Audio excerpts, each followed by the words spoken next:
Imana yarangiriye neza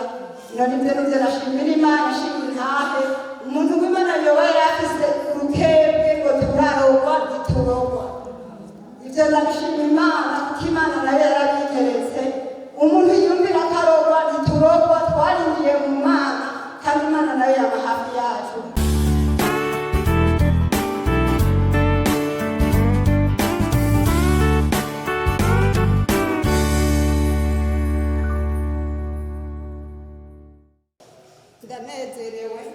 Ndanezerewe cyane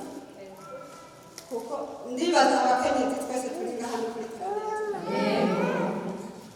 umurongozi wo ngaha nivugana Imana izagire yadukoreye byiza kandi natwe ngaha turiko turiga rero je nagomba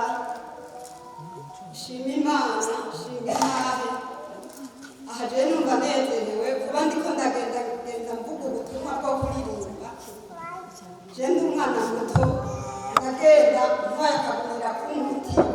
ndirekeje nagiye gufungura kandi abenshi ntabyo bazi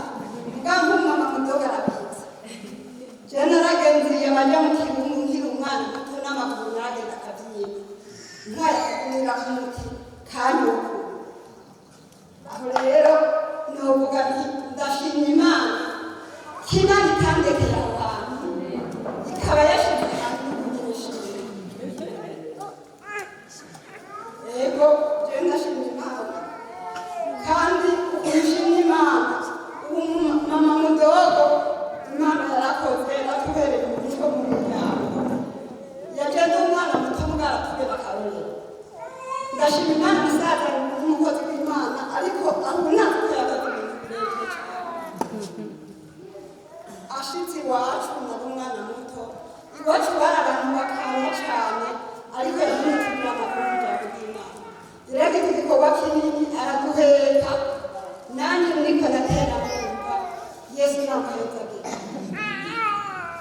rero jewe mu bintu ngomba shima Imana ndashimira ko gakiza Imana yaduhaye kuko iwacu hari hagoye jewe nari nararushe nk'umwana muto nararuhiye mu Rwanda aho we barabizi twebwe bari abantu bakunda kunywa cyane muhira iwacu ariko wamaze kutwereka iby'agakiza nanjye bingamo papa rero kubera twari abana bato twagiye ku rusengero gusenga kubera bakanya cyane baratwigosha inzoga ku ngufu twari dufise agatima ko kwihana bakaba baratsindiye Imana nyamuheza kuba nimo kuvuga ngo papa yaravuye papa nawe Imana yaramutwaye kugira ngo natwe turonke mama naronka agakiza nagenda naronka agakiza musaza naronka agakiza ubu n'umukozi w'Imana kuko agakiza kari kagoye iwacu ibyo rero ndabishimira Imana kandi ntacyo Imana ikorera gusa Imana idufitiye imigambi jewe nagomba shima Imana nshinga ntahe gitoyi kandi si gitoyi Imana yakoreye gukorwa jewe nararozwe n'ibunge ndabica mu ncamake umuntu aramudoga mbona nkemu yera aranakomvuga ngomba kubwira umunezi turi kumwe nyamara wa muntu hahanuriye ndabona ibintu ariko aragira nkemu arambuza arambarira ati numa usenge nzokurwanira ndatwara iyo ndaribungenze ndageze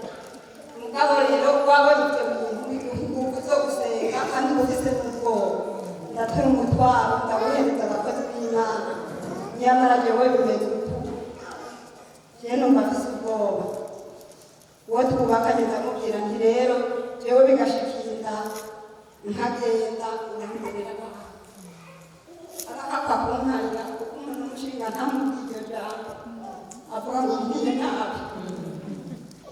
arambwira ngo kurya rero usabira gupfaka ntoya birashika niko ndagutegura bishitse ntugire ikibazo uzonderera abantu none wowe iyindigira munani none ugomba wiheburiye kandi izindi wahora uzishikana birashika kuko naravuga nti harahari integuro y'Imana ashoboye kubera mugabo nkasenga nkabwira Imana nti Mana jewe hamwe n'ubwenge ujya mu nda ntacampa ntabubasha bwo gusa jewe naragukoreye uranyongera iminsi ujya mu ntabwo yavuze ko kandi genda gusatiza umwana akomeye niba kwibaruke neza. Rero Imana naguhezagirwa hageze kwibaruka sinzi iyo byashize byaragoranye kugeza aho bagirira sezariyene. Hajya bagiriye sezariyene bashikanye muri gorofe bariko barakora ibyabo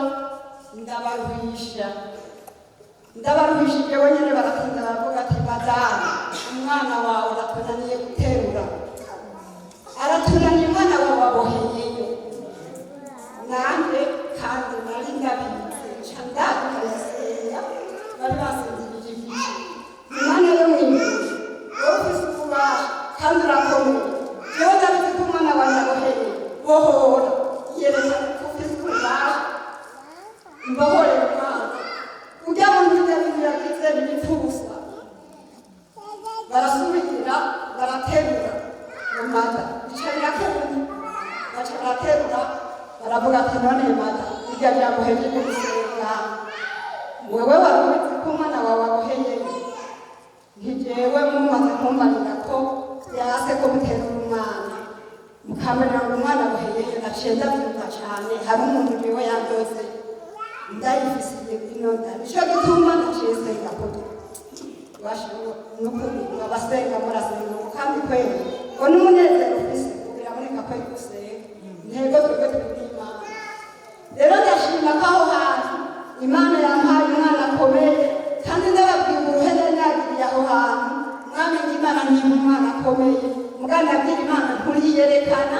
umwana akomeye.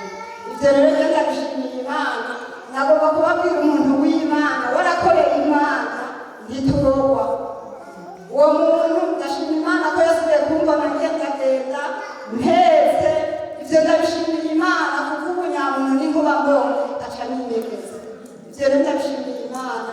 nagomba kuvuga abakozi b'Imana benuba batura imitwaro n'ukuri Imana yumva akabishura. Imana yarangiriye neza none ivyo nivyo nashimira Imana ishimira intahe umuntu w'Imana yoba yarafise urukebwe ngo turarogwa ntiturogwa. Ivyo ndabishimira Imana kuko Imana nayo yarabigeretse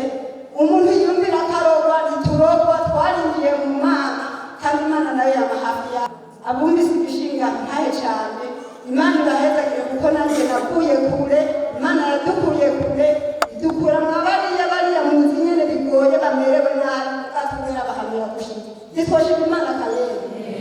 Imana nihabwa icubahiro.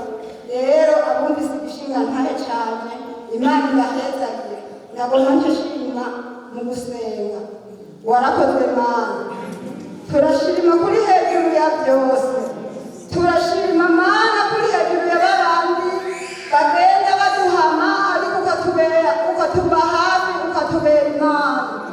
None n'ubuka Mwana turasabye ngo turagire mu maboko yawe mw'izina rya Yesu bitagira ikimazi turabyigije kure. Turashima Mana ukuntu wama hafi y'abantu bawe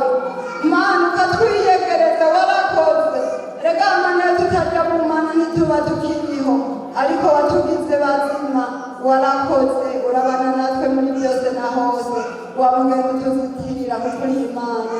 byose mu izina rya Yesu.